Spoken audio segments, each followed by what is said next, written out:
കളിക്കളത്തിലെ പരിക്കുകളെ ഇനി പേടിക്കേണ്ട. എല്ലാവിധ സ്പോർട്സ് ഇഞ്ചുറികൾക്കുമുള്ള സമഗ്ര പരിഹാരം ഇവിടെയുണ്ട്. ABC orthopaedic hospital, near Kairali theatre, Calicut road, Manjeri.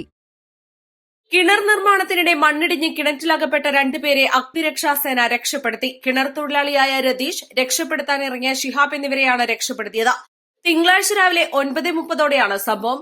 Vettekkode Chakkalakuth Abdul സലാമിന്റെ തെങ്ങിൻതോട്ടത്തിൽ കിണർ ആഴം കൂട്ടുന്ന ജോലിക്കിടെ 60 അടിയോളം താഴ്ചയുള്ള കിണറിൽ മണ്ണിടിഞ്ഞാണ് രതീഷ് കിണറിൽ അകപ്പെട്ടത്. ഇതോടെ ഒപ്പമുണ്ടായിരുന്ന ഷിഹാബ് രതീഷിനെ രക്ഷപ്പെടുത്താൻ കിണറ്റിലിറങ്ങി. ഇതിനിടെ മുകളിൽ നിന്നും ഷിഹാബിന്റെ തോളിലേക്ക് പിക്കാസ് വീണ് പരിക്ക് പറ്റുകയും ചെയ്തതോടെ രണ്ടുപേർക്കും കിണറിൽ നിന്നും കയറാനാകാതെ വന്നു. ഇതോടെ നാട്ടുകാർ അഗ്നിരക്ഷാസേനയെ വിവരമറിയിക്കുകയായിരുന്നു. സ്റ്റേഷൻ ഓഫീസർ സുനിൽകുമാറിന്റെ നേതൃത്വത്തിൽ ഫയർഫോഴ്സ് സേനാംഗങ്ങൾ സ്ഥലത്തെത്തി. Fire and rescue officer K Prajith, P Pratheesh എന്നിവർ കിണറ്റിലിറങ്ങി ഇരുവരെയും രക്ഷപ്പെടുത്തി. ഏകദേശം 3 റിങ്ങോളം ഉയരത്തിൽ നിന്നും മണ്ണ് അടർന്നു വീണിരുന്നു. ഫയർ ആൻഡ് റെസ്ക്യൂ ഓഫീസർമാരായ സലീം കണ്ണൂക്കാരൻ, സൈനുൽ ആബിദ്, ശ്രീലേഷ് കുമാർ, രമേശ്, അനൂപ്, അബ്ദുൾ സത്താർ, ഗണേഷ് കുമാർ, കൃഷ്ണൻ, സിവിൽ ഡിഫൻസ് അംഗങ്ങളും നാട്ടുകാരും രക്ഷാപ്രവർത്തനത്തിന് പങ്കാളികളായി. ഇരുവരെയും ആശുപത്രിയിൽ പ്രവേശിപ്പിച്ചു. East Live, Manjeri.